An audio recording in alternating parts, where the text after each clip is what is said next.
So, Sonic Origins had a pretty wild launch day yesterday. It was officially confirmed by Yuji Naka that Michael Jackson, yes, the Michael Jackson, did work on the music for Sonic 3. There had been discussions on whether or not that piece of gaming trivia may have something to do with the music in 3 being changed to much worse tracks, in my opinion. And the game also has some weird issues, some bugs in that, physics issues. Like I said, changes to the music aren't great. There are other sound issues there as well. On some versions, at least, I guess there's like kind of a blur going on, some kind of filter or something it seems like they hit some of these games with. And probably one of the most annoying aspects, Tails in Sonic 2 can get lost off screen, and instead of just like, flying back to you as he normally would, I mean, this is something that happens very regularly, like, you leave Tails in the dust and he kind of gets stuck and then flies back onto the screen. Well, instead of doing that now, he'll just start jumping wherever he is, so you just hear him spamming jump off screen, which, shocking, gets kind of annoying.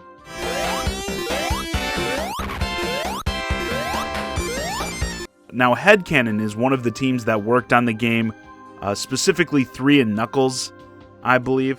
And one of the devs on the team, Stealth, spoke out about these issues in a long Twitter thread, putting not all of the blame. He says, it's not like what he submitted was necessarily perfect, but he states that what he submitted was different than what we ended up getting. I'm going to read this whole thread, so settle in, boys. Quote, "This is frustrating, I won't lie and say that there weren't issues in what we gave to Sega, but what is in Origins is also not what we turned in.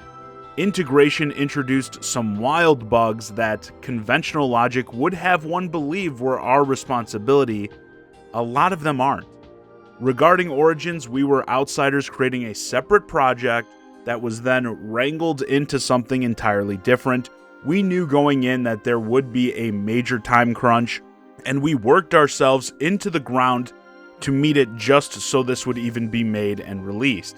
Again, I can take responsibility for my and my team's mistakes, and there were some actual mistakes, some overlooking, some rushed jobs, some stuff that we noticed but weren't allowed to correct near the end, and some of it is from us. It's complicated. I'm extremely proud of my team for their performance under such pressure, but every one of us is very unhappy about the state of Origins and even the Sonic 3 component. We weren't too thrilled about this pre-submission state either, but a lot was beyond our control. We asked to do major fixes near submission but weren't allowed due to submission and approval rules. We asked about delays early and repeatedly but were told they weren't possible. We offered to come back for post-release fixes and updates. We do not yet know if this is happening. We want these problems to be addressed. We provided a ton of feedback during and after development for both Origins and its Sonic 3 integration. We've done a good chunk of work after our work term was over to fix things, support Sega, and prepare for future updates. I have to apologize for not addressing anything like this sooner, but you must understand, many things of this sort are considered unprofessional and can hurt our relationship with Sega, meaning no Origins updates and no further 2D Sonic games from us. Why am I talking about it now then? Well, there's just too much scrutiny over these things that both are and are not related to us, and I don't want to sit back in silence while people are asking why and how these things happened to a product they put so much hope and money into. I hear you, Headcanon hears you. We wanted this to be right then and now. There's so much that you'll never know or understand within the realm of this kind of work, but know and understand this. We try our best to our own detriment, and we care about our work and about Sonic.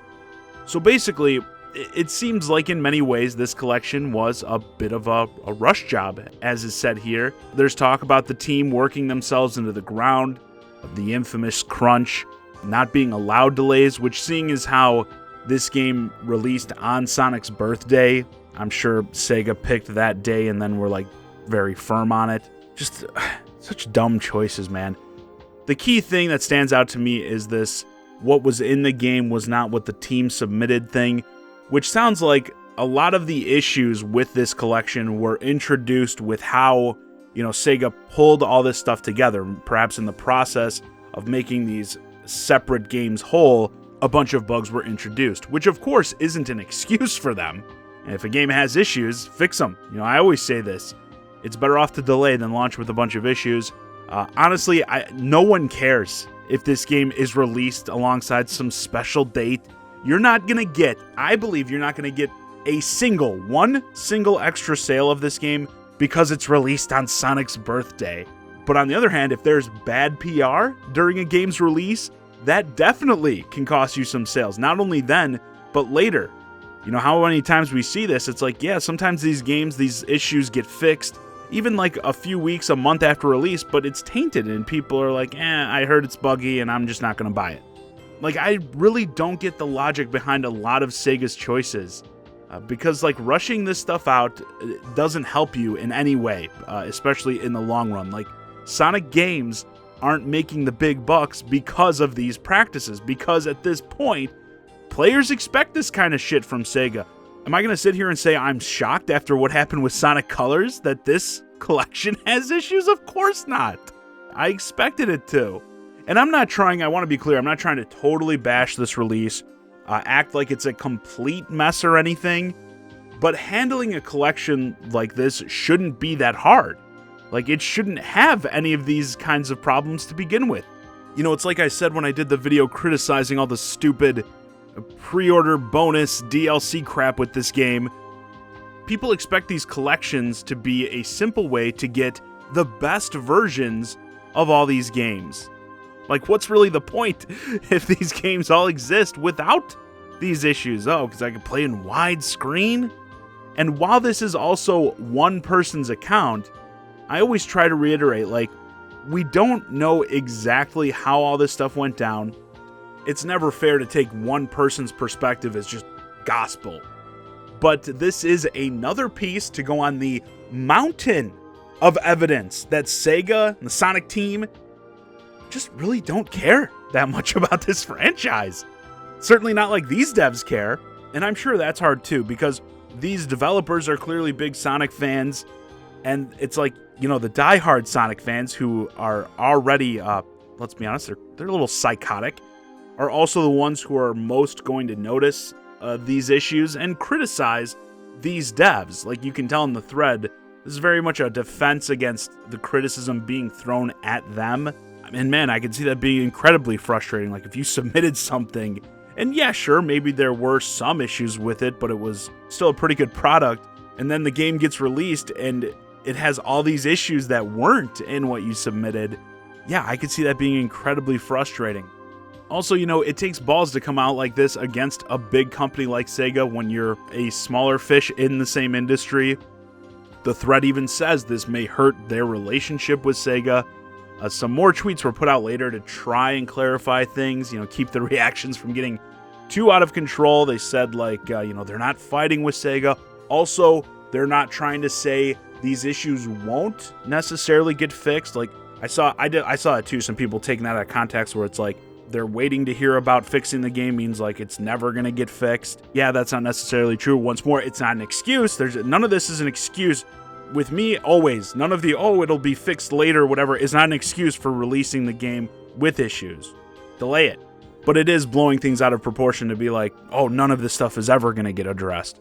And of course, I genuinely hope this doesn't hurt their relationship with Sega. If anything, yeah, you need more people who care this much about Sonic working on Sonic games.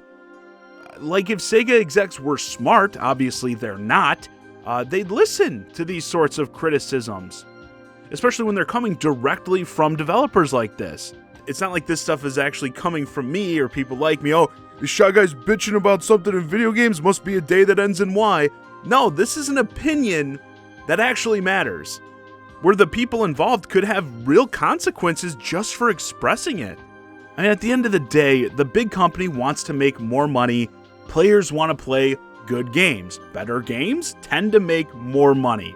Like I was saying earlier, even in the frame of greedy corporation just wants monies, this still doesn't track because Sonic games aren't making bank because of these kinds of issues. Because if anything, what Sonic has become most known for in the past couple decades is bad games. And I will say, while it's a totally separate project, this doesn't give me any more hope for Frontiers coming out later this year, which I already don't think looks very good. Like I said before, you've basically made this the standard order of operations at this point. If you can't handle a collection of classic games from the Genesis and Sega CD, I'm supposed to have faith that you can nail this big open world, excuse me, open zone AAA game? I mean, come on. Of course, I'm not saying like, oh, it's going to be bad or I want it to be bad. I want good, like I said, I want good games. That's it. And that's why this stuff with Sega and Sonic is just, it's so frustrating. Especially at a time when you have this character that's like killing it at the box office and anything, has this big revival and popularity. And it's like we still just, we can't get this game stuff down. It's ridiculous. Anyway, I'm going to cut myself off here. Also, this isn't like my review of the game or anything, okay, guys? Just something I think is worth pointing out in the saga of Sega being dumb, which just never seems to end. But with that, this video's a wrap. Let me know your thoughts on this Sonic Origins development controversy in the comments. Are you surprised to hear Sega's incompetence perhaps sabotaged another project? As always, I'm the Shy Guy, Johnny Zakari, and thanks for watching.